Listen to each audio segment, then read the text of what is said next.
All right. Lovely day today. Lovely day. It's fucking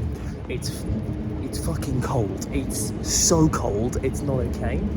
But the sun is out. Here's the thing with the UK, which is something that I've noticed before, but maybe not to this degree, is that the sun just fucks off for like at least 2 months. November, it kind of just disappears, and then from like the tail end of November to sometimes March, you just don't see that guy, and you kind of forget about it. So the sun's recently, as you can see, the sun has recently come out. I think today's the day where it's been out all day, and it's a blue sky. Life feels good, and you spend time in the warmth of the sun, and it just changes life. Like it's so crazy how much of a difference that makes, and it's kind of hard. It's kind of hard. It's like staring at a tree. You forget how much serotonin your brain produces when you stare at a tree. That just sounded as stupid coming out of my mouth as it probably was to say. Anyway, so had a lovely day today, but the reason that I'm feeling the need to chat is that I was once again reading Stanislavski, because that book is so fucking long. I've been reading it now for over a year. I've worked it out. Definitely, I've just passed the year mark a month ago of reading it, and I'm on the tail end. I'd say I've got like 3 or 4 more chapters, but bear in mind, each chapter is about 60 pages long, maybe. The shortest are probably around 20. So, and each page is fucking huge. I don't know how many words is on each page, but it's a lot. So I'm slowly chewing through. I'm just gonna try my best to at least finish the meat of it. I'm currently on the speech part of it. So for people that don't know, I'm gonna talk about this very quickly. I like that I'm saying this like I have an audience. I don't have an audience. But so Oliver can organise his thoughts. He's just going to pretend he does. So, an actor's work, Stanislavski, the new translation by, I think you say his name, Jean. I'm going to say Jean because it's the French way. Jean Benedetti, which is the new translation, not the older translation, which is split into 2 to 3 books. What is it? Building a Character. That's the last one. An Actor Prepares, all that lot. Fuck those guys. Even though those ones are like foundational texts, they're also wrong. They're translated by someone who is not an actor. They kind of don't really. They're also very short as well when you look at them, but they don't contain a lot. What Jean Benedetti has done is retranslate all of Stanislavski's work, because he was not only someone who was a trained actor, as far as I know, but he also was just obsessed with Stanislavski. He spoke Russian, was a translator for multiple things, and was able to coherently get a hold of Stanislavski's manuscripts and put them all together in one huge book that is both for actors and for scholars. And then he's got, which is what they were meant to be translated as, because the original text that Stanislavski was going to do was one big book and one slightly smaller book, and that was an actor's work and an actor's work on a role, compared to the 3 really small books that we have, the original ones. And so Jean Benedetti has put together these first 2 books, which is, I think, what is the old books are, I think, An Actor Prepares, and then is it what's this? I don't know what the second one's called. Preparing a role or something. So the first year, it sits split into 2 years. The first year is preparing the psychotechnique, as Stanislavski calls it, which I'm not going to get into. That's not important for what I'm going to talk about. And then the second year is more to do with training and drill, which is goes into detail about training the body, training the voice. And first, when I was looking at it, I was like, oh, it's going to be a bit of a piss easy one, as it might be a little bit boring to read through. And then I saw how long the fucking speech chapter is literally a book in itself. That's why it's taking me so long to get through. He's basically written an entire book on speech. It's crazy. Actually crazy. It's like a small book. It's probably about, I think it's about 100 pages long in this book, but bear in mind this is a big book. It's already bigger than most books, and it's got a lot of very small text on it, so it would probably be the same length as like a short novel. It's about 250 pages in a regular novel size. So I was like, what the fuck is he yapping on about for so long? It can't all just be like speech technique. So something that people don't seem to understand, or something that even I guess where I'm currently at with Stanislavski, is that a lot of people seem to think that and it's easy to understand why, because again, you've got these bad translations, and even with this translation, it can sound a bit like that. With the psychotechnique, he wants you to have all these things going on in your head at once. That's what people seem to think. Like, you need to have your given circumstances in there. You need to be actively imagining all these things. When really, it's more like a textbook of saying, this is how an actor's mind works. He's breaking down all the things that are actively going on in an actor's mind, so that, but when he's actually on the stage, it's free. Does that make sense? All these things are kind of happening in the background, and an actor, and you need to build your psychotechnique so that it functions on its own. An example of that is emotion memory, which for so long, and I think people wrongly teach it as you need to build up your emotional memory so that when you're acting, you have a link to similar emotions. People say that you need to connect your sadness, you need to think of your dog dying or some kind of childhood trauma, and then you link that memory to what the character's feeling, so that when you play it, you go into that traumatic memory, which is just not what that is at all. What emotion memory actually is a noun, not a verb. It's a noun. You have an emotion memory.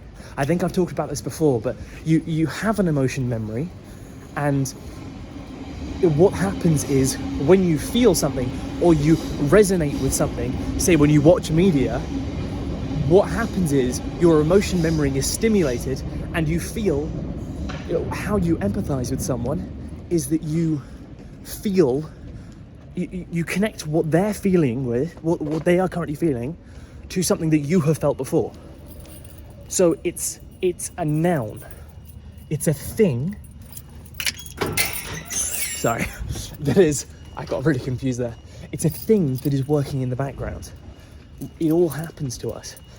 It's not necessarily something that you need to be stimulating, but you need to have an understanding of how it works in order to build your psychotechnique. I hope I'm describing that well. So, which brings me all the way to what I'm currently talking about. Not only in his speech chapter is he talking his own kind of Patsy Rodenberg-esque construction of how the voice works, which in itself has some really fascinating ways of him talking about this, because Stanislavski is describing things in a way that people don't really describe things. He was kind of, maybe I'm wrong in this, but he feels like he's kind of the first person to put down all the intricacies of what it means to be an actor, or what an actor feels in book form. That's why this is such a foundational text. Sorry, I'm in game mode right now. So he's kind of the. Oh, I'm really exposing myself. I've got some sweets in the corner. I had a weakness. Okay, I had a weak moment. Don't look at those. So okay. Where was I? So yeah. He has some really interesting ways of thinking about it. So one example is that when you speak at bone, which is such a weird thing to say, but that's how the speech apparatus works. If you are aiming your voice at bone, i.e. your gum ridge here, that's what creates the mask sound that singers use. And that picture was crazy to me. I think it was one of the final keys that allowed me to really understand what people mean when they say placing the voice. When you're placing the voice, you're putting it into a place, that's stupid, but you're putting it into a place where it hits, the sound hits bone, it resonates around your skull, and so you actually have to expend less energy so that you are louder without trying to be louder. I knew all this, but just that mental imagery of place it at bone or place it with bone was so useful for me. Anyway, so not only is that what the speech chapter is, which is what I thought the whole thing was going to be, it's also a discussion of how to, I guess, I don't know about breakdown texts, maybe later on, but how to put the psychotechnique into practice while you're working. And something that he said in that is the reason that I'm making this video. Subtext. We all know what subtext is. If you're an actor or if you study acting at all, you understand that subtext is what the actors aren't saying. What is the dialogue that they are not saying? And then one of the biggest gripes that everybody has is, how do I get across to the other actor and the audience the subtext without overacting? And the simple answer is, think of the subtext not in words, but as a picture. Because what are words? This is so fucking genius. What are words? Why do we use words? Why do we use language? Because we're trying to translate what's in here to out there. And we see in pictures, we see and feel. I'm currently learning French and hopefully Russian at some point. And something that I'm trying to do with those is not translate in my head, but to either think in that new language, or there's a process, because we think in words. We think we have an internal monologue, but we don't, right? We don't, because what otherwise, how do deaf people think, right? And apparently something like some percentage of the world, I feel like I'm hopped up on caffeine right now. Whatever. This is just life, baby. There are people that don't have internal voices in their head. They don't think, right? They do think, but they don't think like, they don't have Stephen Fry in their head going thinking through thoughts. You actually don't. It's just when you call attention to it, you start to think in words and in language. So that's how you can be bilingual. For example, people who are bilingual from birth, they don't necessarily think in one language. They just translate their thoughts to whatever setting they're in. And what I'm trying to do is, instead of just learning a language and have to translate it in my head, is to separate, live in that space of thought and language, so that when I read French, I'm not translating it into English. It's a skill. It's hard to do because you kind of naturally try and do that and just kind of take the language as it is and let it convert into image and meaning in my head. The reason that I break that down is because language itself is us trying to put forward what's in here. Have you ever tried to struggle to find a word? Or you feel that your words aren't properly indicating what's in your head, and you're like, fuck, I can't, I have this problem all the time. I'm doing it right now. I can't get this out of my brain. It's failing me because the words aren't enough. In fact, Shakespeare is a fantastic example of this, in ways that words almost aren't enough for any of his characters.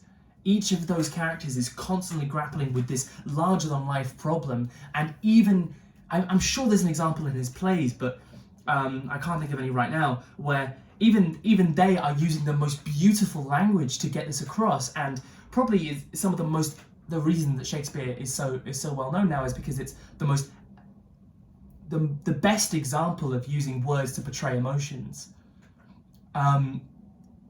But even then, you have characters in there saying that words aren't enough to describe.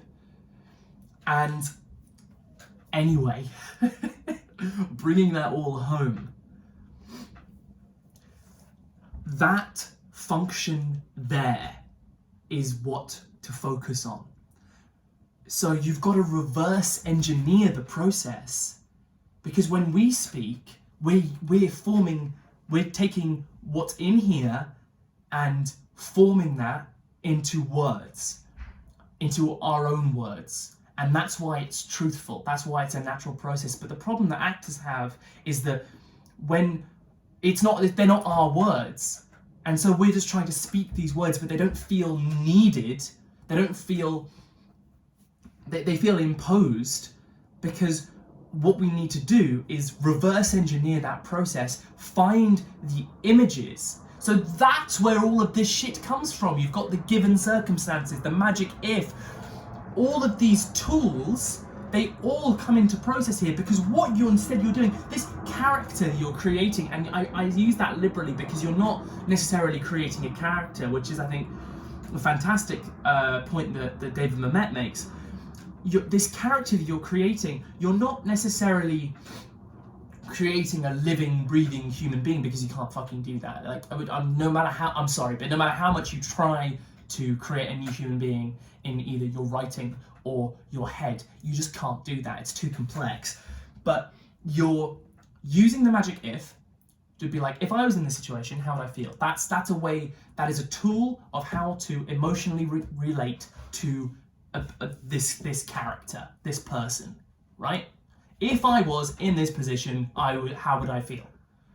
That's what the magic if is, in plain terms. And then where that character is, they're in a set of given circumstances. So you're understanding, these are tools to understand and emotionally relate to the play. And from there, you take the words that person speaks, and you use those given circumstances and that magic if, if I was this person in these circumstances, how would I reverse engineer and interpret those words? What images will I be creating in order to put these forward? So that means that when you're on stage, the only thing, because all of this is done in preparation, the only thing that you're doing is being in the moment, concentrating on the other actor, and using those images to spring forth words which will naturally be coloured by, the language will naturally be coloured and inflected in a way that creates those images for the other actor and for the audience. Does that make sense? It brings it all into this one single process, which is what is needed. That is why Stanislavski is a genius, right? And this connects to people like Jacques Lecoq. This connects to all of these other people, and why they're so phenomenal is because you have all of this stuff. That's how I think you know when something works, because you're teeing up everything, and then one simple process brings that forward. Speaking of words, I'm running out of them. I think that says enough. I think I've got it out, but I just had to get that out. I'm gonna keep chewing. I'm gonna keep reading. I love when I get to moments like this, and I think again, why is this text, the Stanislavski's An Actor's Work, so foundational? Because there are so many of these moments in there, so many. Same with Jacques Lecoq. There's so many moments like this where I go, oh my god, this is what learning a craft work is, and learning a new skill is there's depths and depths and depths, and you're never quite done. But someone like David Mamet has put in his book a fantastic way of putting it, of never take your eyes off the goal. You can get lost in the source, you can get, go down the hole of given circumstances and creating a character and all this shit, but you've always got to come back to the source of why is this in the first place. Everything you pick up has to be put into the streamline position and end goal of how do I use action to translate this to an audience. And I think if you're constantly shit testing everything you learn and going, okay, how does it fit into this goal? I don't think that's wrong. I think that's, you need to have a compass, right? So, it makes sense to me. And this is something that translates to everything. Like any skill that you're learning. I think that's it. I think that's everything I need to say. I don't think I said it amazingly well, but that's fine. That's what this is here for. This is this is a, what does he call it? High leverage activity. Because me making these videos is a way of helping me, for one thing, speak better, translate my ideas better. It's a form of journaling when I don't have someone to talk to. But he said it makes me speak better. Hopefully it helps me add more clarity to my thoughts and preciseness of language. And then also it's a documentation thing that I can look back on these and go, this is what I thought then. And I'm slowly documenting the process and creating like little milestones. Anyway, that's it. Thank you. Bye. Oh, I'm still recording.